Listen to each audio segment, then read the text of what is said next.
दर्शकों, आज हमारे साथ स्टूडियो में मौजूद है आचार्य कृति शर्मा जी। नमस्कार। नमस्कार। तो आइए जानते हैं इनसे। हमने सुना है डॉक्टर, इंजीनियर ये सब कैसे बना जाता है हमें पता है। तो जानते हैं कि आखिर आचार्य ये उपलब्धि कृति जी आपने कैसे ये हासिल करी? जी, मैंने कभी सोचा नहीं था कि मैं आचार्य तक पहुँचूँगी और मैं तो इंटीरियर डिज़ाइनिंग कर रही थी कहीं पर मेरे को वास्तु में, एस्ट्रोलॉजी में बहुत इंटरेस्ट रहा है बचपन से, तो मैं उसी के बारे में पढ़ती थी। धीरे-धीरे इंटरेस्ट ज़्यादा हुआ, फिर मैंने रेकी सीखी, मेडिटेशंस में गई और फिर मैंने वास्तु में एडवांस लेवल किया, रेकी में ग्रैंड मास्टरशिप करी और जब मैंने एस्ट्रोलॉजी में लाल किताब करी, उसके बाद मुझे ये पदवी मिली आचार्य की। बहुत बहुत अच्छी बात है। इस फील्ड में हम देखते हैं ज़्यादातर बच्चे लोग नहीं आना चाहते, ज़्यादातर लोग इसके बारे में जानते भी नहीं हैं। तो आप हमें कुछ बताएँ कि जैसे अब आप आचार्य बन चुकी हैं, तो आम ज़िंदगी में इसके क्या फ्यूचर प्रोस्पेक्ट्स हो? देखिए, आप जो भी पढ़ाई करते हैं, जो भी आप तालीम लेते हैं, उसको आप कितना इस्तेमाल कर पाते हैं, ये तो बहुत ज़्यादा डिसाइसिव नहीं है। पर हाँ, मुझे अगर मुझसे आप पर्सनली पूछेंगे तो मुझे बहुत खुशी मिलती है, क्योंकि जब मेरे पास लोग आते हैं, बीमार लोग आते हैं और वो बताते हैं कि 10 साल से हमारा इलाज चल रहा है और अब डॉक्टर्स ने भी हाथ खड़े कर दिए हैं, अब मेडिसिन में इसका इलाज नहीं है।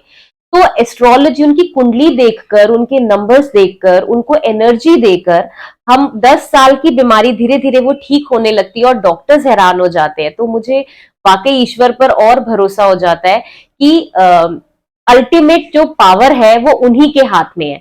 और जब लोग हमारे पास आते हैं तो मुझे लगता है मैं तो सिर्फ एक माध्यम हूँ।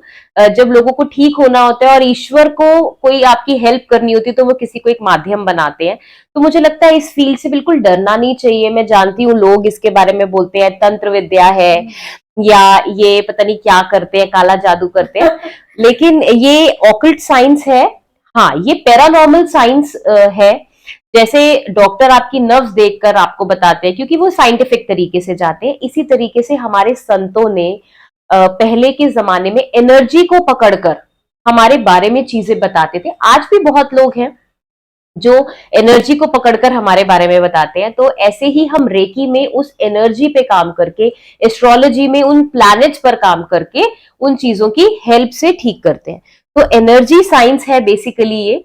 तो इससे कोई डरना नहीं चाहिए और मैं तो कहूंगी कि सभी को इसके बारे में नॉलेज लेनी चाहिए, क्योंकि आगे आने वाले समय में एलोपैथी कुछ नहीं कर पाएगी। बहुत बड़ी स्टेटमेंट है ये। अ, मैं आपसे ये भी जानना चाहूँगी जैसे आप अभी हम सबको बता रहे हैं ओकल्ट साइंसेज़, तो इसको आप बताएँ कि और किन-किन फ़ील्ड्स में जैसे अभी आपने बताया कि आप रेकी भी तो कुछ और आप बताएँ कि आप किन-किन फ़ील्ड्स में सबका इलाज करते हैं? किस तरह से आप इसको कुछ बताएँ?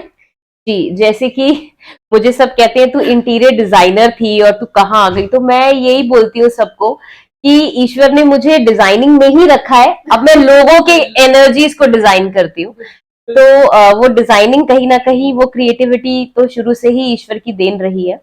और जहां तक बात है ऑकल्ट साइंस की, तो मुझे लगता है कि जिस चीज के बारे में हमें पता नहीं होता, भ्रम और भ्रांति उसी के बारे में फैलती है। तो ये जानना बहुत ज्यादा जरूरी है कि बेसिकली ऑकल्ट है क्या। एनर्जी साइंस है, पैरानॉर्मल एनर्जीज हमारे आसपास है और हमने एल रॉड से एक नहीं अनेकों बार चेक किया है कि हम ऑरा को पकड़ सकते हैं। जो बीमारी अभी है नहीं आपकी बॉडी में लेकिन आ सकती है, कौन से चक्रास इफेक्टेड है, वो सब इसके बारे में पता लगता है। तो आप सभी को चाहे इस फील्ड में आपको करियर बनाना है चाहे नहीं बनाना है, बट इसकी बेसिक नॉलेज आपको होनी चाहिए ताकि कल को कोई आपको पागल ना बना सके या कोई आपके साथ धोखाधड़ी ना कर सके।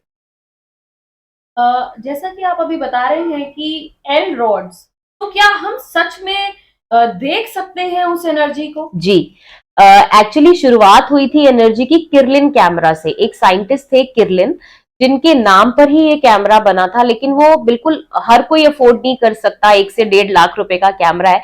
उसके अंदर आप एक्चुअली किसी भी इंसान की ऑरा चेक कर सकते हो और किस जगह पर किस चक्रा में प्रॉब्लम है वो पता चल सकती है। लेकिन एल रॉड्स जो है वो भी आपके मैग्नेटिक फील्ड के बारे में ही बताते हैं, आपकी ऑरा कितनी बड़ी है। किसी ने आपके ऊपर कुछ कर तो नहीं रखा है, क्योंकि देखो नजर भी अल्टीमेटली होती है। हम कितना भी पढ़े लिखे लोगों से सुन ले कि नजर नहीं होती, बट ये तो हमारा देखा हुआ है कि नजर बहुत तेज लगती है, और उससे पता लग जाता है कि आपको कोई नजर तो नहीं लगी हुई, किसी ने आपके ऊपर कुछ कराया तो नहीं हुआ, आपके कौन से चक्रास ब्लॉक है। और अगर अभी वो प्रॉब्लम नहीं आ रही तो आने वाले 6 से 7 महीने के अंदर अंदर वो लक्षण देखने को मिलते हैं। तो कई बार तो जब हमने एल रॉड से स्कैनिंग करी तो लोग कहते हैं नहीं हमें तो कुछ नहीं है, और 6-7 महीने के बाद कॉल आता है मैम आपने तब बताया था, अब ये प्रॉब्लम शुरू हो गई है। तो हम डॉक्टर के पास जाने से पहले आपके पास आकर कुछ रेमेडी से इसका हल हो सकता है, तो हम जरूर करना चाहेंगे। तो आप हमें क्योंकि आप इसी फील्ड से हैं और आजकल राम मंदिर के बारे में बहुत चर्चा हो रही है, तो हम आपसे ये भी जानना चाहेंगे कि क्या मंदिर में भी कुछ वाइब्स होती हैं? और साथ ही ये भी बताइए कि क्या आपने कहीं प्राण प्रतिष्ठा देखी है? जी और एक तो ये भी हम जानना चाहेंगे कि आखिर एक मूर्ति में प्राण कैसे प्रतिष्ठित किए जाते हैं? जी जी, बहुत सारे सवाल आपने पूछ लिए एक साथ। तो सबसे पहले तो मैं आपके पहले सवाल का जवाब देना चाहूंगी कि प्राण प्रतिष्ठा क्या होती है। देखिए, जब भी मूर्तिकार एक मूर्ति बनाता है, जैसे कि आप नाम से ही पहचान रहे हैं कि प्राणों की प्रतिष्ठा करना यानी कि जीवन देना, तो हमारे हाथ में नहीं है कि हम ईश्वर को जीवनी शक्ति दे सके। लेकिन हाँ, प्राण प्रतिष्ठा का मतलब यही होता है कि जब मूर्तिकार एक पत्थर को तराशता है तो कुछ भाव से तराशता है वो उसको, और जब बहुत लोगों के हाथ लगते हैं, पहले वो पत्थर को निकाला जाता है फिर उसको तराशा जाता है, तो उसमें वो भाव से एनर्जी डलती है। और जब उसकी प्राण प्रतिष्ठा होती है तो आप देखेंगे जब मोदी जी ने भी प्राण प्रतिष्ठा करी तो बहुत नदियों का पानी, गंगा जल, बहुत पवित्र जल से उनका अभिषेक होता है, फिर उनके मंत्रों के साथ। और हमारे सनातन धर्म में तो मंत्रों की बहुत शुरू से ही वैल्यू रही है, तो उस मंत्र से वो प्रतिष्ठित होते हैं क्योंकि हम उन्हीं का आवाहन करते हैं उस मंत्रों से, तो वही प्राण प्रतिष्ठा है। और फिर जहां तक आपने बात करी कि क्या आपने देखी है, तो मोदी जी के चलते सारी दुनिया ने लाइव प्राण प्रतिष्ठा देखी है, और मैं तो कहती हूँ शायद ही कोई होगा जिसके आंसू रुके होंगे उस समय देखकर। और जिन्होंने मैसूर में योगी राज जी जिन्होंने ये मूर्ति बनाई है, उनका खुद ये स्टेटमेंट है कि मैंने मूर्ति बनाई कुछ और थी और प्राण प्रतिष्ठा के बाद वो बदल गई। तो ऐसा ही होता है, जब ईश्वर में प्राण प्रतिष्ठित हो जाते हैं तो वो सिर्फ मूर्ति नहीं रहती, हम बात कर सकते हैं उनसे, और आप उनका चेहरा देखेंगे, उनकी आंखें देखेंगे, तो शायद ही कोई होगा जिसने अपना आंसू रोके होंगे उस समय पर। तो बिल्कुल, और ये तो सब लोगों ने न्यूज में देखा है कि कैसे पहले जब वो मूर्ति बनाई गई थी तो उसकी आंखें, उसकी मुस्कुराहट, नए नक्शे अलग थे जी। और जब उसको प्राण प्रतिष्ठा के बाद देखा गया तो मतलब ऐसे लग रहा था कि वो आंखें हमसे बात कर रही हैं जी, वो मुस्कान हमें कुछ कह रही है जी, और हर किसी का अपना जो भाव था, जैसे उनको वो राम जी दिखे। जी। तो एक जैसे मंदिर होता है उसमें मूर्ति की जब प्राण प्रतिष्ठा हो जाती है तो उस मूर्ति को एक गर्भगृह में रखा जाता है। तो क्या ये गर्भगृह हर मंदिर में होता है? जी, ये गर्भगृह हर मंदिर में होता है। और गर्भगृह, देखिए वैसे तो पूरा घर ही हमारा है ना, इसी तरीके से पूरा संसार ईश्वर का है, हम कौन होते हैं उन्हें स्थापित करने वाले। लेकिन गर्भगृह एक ऐसी जगह है जहां पर वो वाइब्रेशंस हम फील करते हैं। देखिए बैठकर भी हम ईश्वर से बात कर सकते हैं, लेकिन जब हम मंदिर में जाते हैं जो आस्था हमारी डेवलप होती है, वो एक उनका और एक फील्ड क्रिएट हो जाता है उस पूरे एरिया में, उसको गर्भगृह कहा गया है। आप जैसे एनर्जीज की बात कर रहे हैं तो आप हमें कुछ बताइए कि 22 जनवरी 2024 इसी तिथि को क्यों चुना गया जी प्राण प्रतिष्ठा के लिए? जी, वैसे तो ईश्वर ने खुद ही ये तिथि चुनी है, और देखा जाए तो 22 जनवरी एक डेट है, और हमारे सनातन धर्म में तिथियों का और मुहूर्तों का महत्व है। तो अगर मैं इसको आपको तिथि से समझाऊं तो ये पौष के महीने में शुक्ल पक्ष की द्वादशी तिथि थी, और मृगशिरा नक्षत्र था। और कहा जाता है कि राम जी जो है वो विष्णु अवतार है, और इसी तिथि पर विष्णु जी ने समुद्र मंथन में मदद सहायता करी थी। जब समुद्र मंथन हुआ था देवताओं की जी, तब उन्होंने सहायता करी थी, और राम जी को विष्णु अवतार कहा जाता है, इसीलिए यही तिथि चुनी गई उनके प्राण प्रतिष्ठा के लिए। और जब एक्चुअली भी राम जी अवतरित हुए थे तो इन्हीं तिथियों में, ऐसे ही अभिजीत मुहूर्त में, ब्रह्म योग में ही वो अवतरित हुए थे। तो ये बहुत ही डिवाइन तिथि रही जब उनका दोबारा अवतरण हुआ। और आप देखेंगे कि जैसे सब लोग कहते हैं जब दिवाली मनाई गई, लोग अपने घरों से कोई तेल ला रहा है, कोई दिए ला रहा है, इतना सामर्थ्य नहीं था उस समय। तो वो तो उस समय क्या माहौल रहा होगा हम उसको अभी समझ भी नहीं सकते।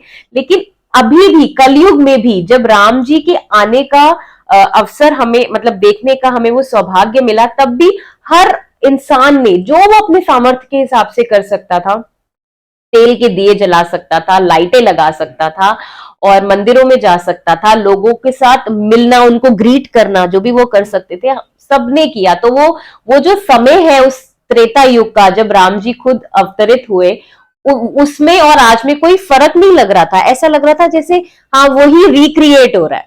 बिल्कुल, जैसे हम उसी युग में पहुंच चुके हैं। जी जी जी। जब असलियत में इस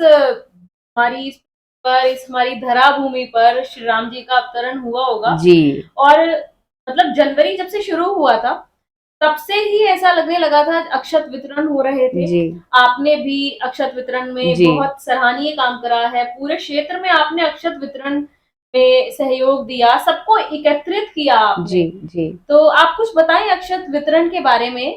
जी, इसके बारे में मैं एक बहुत छोटा सा बट बहुत इंटरेस्टिंग किस्सा बताऊंगी। एक्चुअली हुआ क्या, जब समर्पण लेने का समय था पिछले साल, तो हमें ये बोला गया कि राम मंदिर के लिए समर्पण लेना है। तो हमें लगा कि समर्पण लेने के लिए घर घर में जाना पड़ेगा, पता नहीं लोग कैसे रिएक्ट करेंगे, क्योंकि वो पहला समय था जब हम लोगों के घर जाते उनसे पूछते। तो मुझे कुछ समझ में नहीं आया। मेरे हस्बैंड ने बोला कि ऐसे ही हम लोग वॉक कर रहे थे तो हमने देखा एक मोची बैठे हैं वहां पर, तो चप्पल भी टूटी हुई थी, मैंने चप्पल भी बनवाई उनसे। तो मैंने उनको कहा कि आपका नाम क्या है, तो उन्होंने बताया तोताराम। तो नाम में ही राम था तो मेरा हौसला बढ़ गया। मैंने उनसे पूछा कि भैया ये राम मंदिर के लिए ना समर्पण इकट्ठा कर रहे हैं, आप कुछ देना चाहेंगे? तो उन्होंने कहा जी कितने ले रहे हो आप? मैंने कहा ऐसा कुछ नहीं है कि कोई अमाउंट नहीं है जो हम ले रहे हैं, पर हाँ जो आपकी श्रद्धा हो। तो उन्होंने कहा कि मेरे घर में 5 सदस्य हैं, आप 50 रुपए की पर्ची काट दीजिए। तो मतलब उनके मन में जो श्रद्धा थी कि हर बंदे के लिए, मतलब चाहते तो वो 5-10 रुपए भी दे सकते थे, लेकिन उन्होंने हर अपने फैमिली मेंबर की 10 रुपए की पर्ची कटाई और उससे हमारा हौसला इतना बढ़ गया। मैंने कहा जब ये दे सकते हैं, जब ये राम के लिए इतने डेडिकेटेड है, तो फिर घरों में जाने में क्या वो है। तो मैं उन सबके घरों में भी गई, वहां से हमने समर्पण इकट्ठा करा और उसके बाद जब 1 साल के बाद हमने वितरण किया, तो मेरी नजर में सबसे पहले वो चरमकारी थे। हम सबसे पहले उनके घर गए, उनके वहां पर गए, उनको हमने वो चावल दिए, वो इतने खुश हुए और हमने उनको बोला आप मंदिर में आना, लाइव स्क्रीन लगेगी। तो वो इतने खुश हुए और उन्होंने कहा मैं अपने पूरे परिवार के साथ आऊंगा। तो मतलब यही उनके नाम का, राम के नाम का यही महत्व था। बिल्कुल, पूरा देश एक भावना से जुड़ा था और वो भावना जो थी, तो एक ही नाम दिया गया, राम। राम। तो अक्षत वितरण के दौरान भी कुछ ऐसी घटनाएं हुई होंगी जब आपको ऐसा लगा हो कि नहीं ये कार्य मैं नहीं कर रही, ये कार्य ऊपर कोई शक्ति बैठी है उसी के थ्रू हो रहा है, मैं तो बस एक माध्यम हूँ। कोई ऐसी घटना हुई हो या आपने कुछ ऐसा महसूस किया हो उस दौरान, क्योंकि आप तो एनर्जीज के बारे में बात कर ही रहे हैं। जी जी। तो क्या एनर्जी थी उस समय और क्या कोई ऐसी घटना हुई या आपने कुछ ऐसा महसूस करा? जी, देखिए पूरे समय, मतलब जब हमने अक्षत वितरण शुरू किया उस समय से लेकर जब भगवान जी की स्थापना हुई उस समय तक, मतलब इतना जोश था। और वो सर्दियों का समय था, लोग शॉल स्वेटर ले लेकर वो हमारे साथ उन्होंने वितरण किया। तो देखिए ये शुरू से लेकर एंड तक सारा काम तो प्रभु का ही था, उन्होंने हमें माध्यम चुना और मैं बहुत शुक्रगुजार हूं कि कोई पिछले जन्म के अच्छे कर्म होंगे, या मैं तो ऐसा भी बोलती हूँ कि जिस समय ये संघर्ष हुआ राम मंदिर के लिए, उस समय हमारी आत्माएं भी कहीं ना कहीं वो संघर्ष कर रही होंगी और आज शरीर में आकर उन आत्माओं को वापस से वो मौका मिला कि हम राम मंदिर के लिए कंट्रीब्यूट कर सके। तो ये उन्होंने हमें चुना, हमारी क्या हैसियत थी कि हम ये अक्षत वितरण कर सके। हाँ, लेकिन एक बड़ा ही इंटरेस्टिंग किस्सा है इसके साथ भी। हम लोग एक सोसाइटी में गए और अक्षत वितरण हो गया था, सबकी फोटोज खिंच गई थी, फिर भी हम पता नहीं क्या ऐसी वो शक्ति थी कि हम वहीं खड़े ही रहे। मतलब ऐसी जनरल बात कर रहे थे, चाहते तो सब अपने अपने घर जा सकते थे, और वो बात करने में हमें 10 से 15 मिनट एक्स्ट्रा लग गए, मतलब कोई वजह नहीं थी उसकी। जैसे ही मैंने पीठ मोड़ी और हम लोग वहां से निकलना शुरू किया हमने, तो मैंने देखा एक व्हील चेयर पर एक आंटी जी आ रही हैं, उनके बहू बेटा उनको लेकर आ रहे हैं, और वो आंटी को कैंसर था। तो जब वो मतलब आ रही थी, अपने घर आ रही थी, और वो सारी पाइप्स वगैरह उनके साथ लगी थी, व्हील चेयर पर आ रही थी, तो उनको जब मैंने वो अक्षत दिए तो उन्होंने कहा मैं हॉस्पिटल में यही सोच रही थी कि हर जगह राम के नाम की धूम है, मैं पता नहीं वो मंजर देख भी पाऊंगी कि नहीं। तो मतलब वो इतना इमोशनल था वो मेरे लिए कि शायद वो जो 15 मिनट वो वेस्ट नहीं थे। और लाइफ में मैं तो कहती हूँ कभी कोई चीज वेस्ट नहीं होती, आपको एक्सपीरियंस ही देकर जाती है। तो मुझे मतलब मुझे ऐसा लगा कि नहीं, ईश्वर ने हमें उन्हीं के लिए रोका हुआ था, तो उनकी आंखों में आंसू थे और हमारी आंखों में भी आंसू थे कि शायद हम इसीलिए रुके हुए थे वहां। तो मतलब चीजें ऐसी बनती चली गई और एनर्जी और माहौल ऐसा क्रिएट होता चला गया। वैसे कृति, जैसे आप ये बात बता रहे हैं, एनर्जीज हमारे अराउंड में है, और हम लोग उससे, आप उसके थ्रू बताते हैं कि आप इलाज भी करते हैं। जी तो एक मंदिर का ऑरा या एनर्जी कभी आपने फील करी है, या आपने कभी टेस्ट करी है जी कि किस तरह की एनर्जी एक मंदिर के अराउंड में होती है, कैसे मिलती है वो एनर्जी? जी, देखिए सबसे पहली बात तो जब मंदिर की बात करते हैं तो ईश्वरीय शक्ति होती है वहां पर, और मुझे लगता है कि वहां की एनर्जी कोई नहीं नाप सकता, उसको सिर्फ महसूस किया जाता है। और मेरे गुरुजी हमेशा ये बात कहते थे कि चाय जो इंसान चाय पी रहा है वो ये कह सकता है कि चाय मीठी है, सामने वाला सिर्फ उसको समझ सकता है कि मीठी है, पर कितनी मीठी है वो वही समझ सकता है जो वो चाय पी रहा है। तो हाँ, इस समय कैमरे पर उस चीज को एक्सप्रेस करना तो थोड़ा सा टफ होगा, क्योंकि हमारे को शब्द नहीं मिलते, हमें भाव समझाने नहीं आते। लेकिन वो जो माहौल था राम मंदिर का भी, वो माहौल इतना अच्छा था। और मंदिर में आप वैसे भी चले जाइए, आप घंटी बजाते हैं, हर समय आरतियां चल रही हैं, पंडित जी प्राण प्रतिष्ठा करके स्थापित करके रखते हैं, हम अपनी बात ईश्वर के साथ करते हैं, अपने दुख साझा करते हैं, अपनी खुशियां जाके वहां बताते हैं। तो डेफिनेटली जब हम एक एनर्जी के साथ रिलेट करते हैं तो वो ऑरा क्रिएट हो जाता है वहां पर, और वहां एक इंसान नहीं कर रहा, वहां जितने लोग आ रहे हैं वो सभी उसके साथ रिलेट कर रहे हैं, तो डेफिनेटली उसका ऑरा बहुत बहुत बहुत बड़ा हुआ होता है। जैसे आप बता रहे हैं कि एक मंदिर में तो आप बता रहे हैं कि बहुत अच्छा ऑरा होता है, क्योंकि वहां हमने भगवान जी की प्राण प्रतिष्ठा की है। जी मगर हर घर में भी मंदिर है। जी हम भारत देश में रहते हैं, हर घर जी में अपना एक मंदिर का स्थान होता है। तो क्या ये पॉजिटिव एनर्जी जो आप बता रहे हैं, ये पॉजिटिव ऑरा जो है, जी ये क्या हमारे घर के मंदिर में भी हम कंस्ट्रक्ट कर सकते हैं? जी, भाव, एक्चुअली ईश्वर, हम हमेशा कहते हैं कि भाव के भूखे हैं, बिल्कुल। है ना। तो आप जिस भाव से आप वो काम करेंगे वो एनर्जी वहां स्थापित हो जाएगी। अच्छा, जैसे अभी ये टेबल हमारे सामने रखा है ना, हम इसको उठाकर ऐसे भी रख सकते हैं और हम इसको पैर से भी मार सकते हैं। तो ये तो नॉन लिविंग थिंग है, मतलब इसमें कोई जीव आत्मा नहीं है, लेकिन फिर भी हमने इस चीज को भी उठाकर कैसे रखा है, उससे भी हमारे भाव क्रिएट होते हैं घर में। तो हर इंसान का, हर कर्म का एक ऑरा बनता है। तो डेफिनेटली हमारे घर का भी जो मंदिर है वो हमारे भाव से ही बना है, और वहां पर भी उतनी ही पॉजिटिविटी रहती है। तो क्या ये घर में रहने वाले सदस्यों को भी इफेक्ट करता है? बिल्कुल, बिल्कुल करता है। तो इसका कोई स्थान होना चाहिए जी क्या? जैसे कहते हैं ना कि एक ईशान कोण होता जी है घर में, जी तो ये मंदिर जो है उसी में बनना चाहिए, जी वहां पर नहीं होता है तो स्वास्थ्य की समस्याएं आती जी हैं, एक्सीडेंट हो जाते हैं, जी चोरी जैसी दुर्घटनाओं का भी होता है। तो क्या ये मंदिर का स्थान जो है एक घर में, ये भी डिपेंड करता है, और क्या ये भी इफेक्ट करता है हम लोगों को? जी जी, इस पर मैं आप सभी को भी बताना चाहूंगी कि जो लड़ाई है ना, वो स्थान देने की ही है। मतलब शुरू से जो लड़ाई रही है, जैसे हम अभी समुद्र मंथन की बात कर रहे थे, देवताओं को मिल गया, दानवों को नहीं मिला, फिर एक दानव देव बनकर चले गए, वो राहु केतु बन गए। हाँ। तो मतलब आप देखेंगे, अगर हम हर चीज को सही स्थान पर रखें, हम भी अक्सर बोलते हैं ना, बच्चे स्कूल से आ जाते हैं, चप्पलें कहाँ उतारी है, शूज कहाँ उतारे हैं, सॉक्स कहाँ रखी है, तो जो हमारी जिंदगी में समस्या आती है वो तभी आती है जब हम चीजों को सही जगह नहीं दे पाते।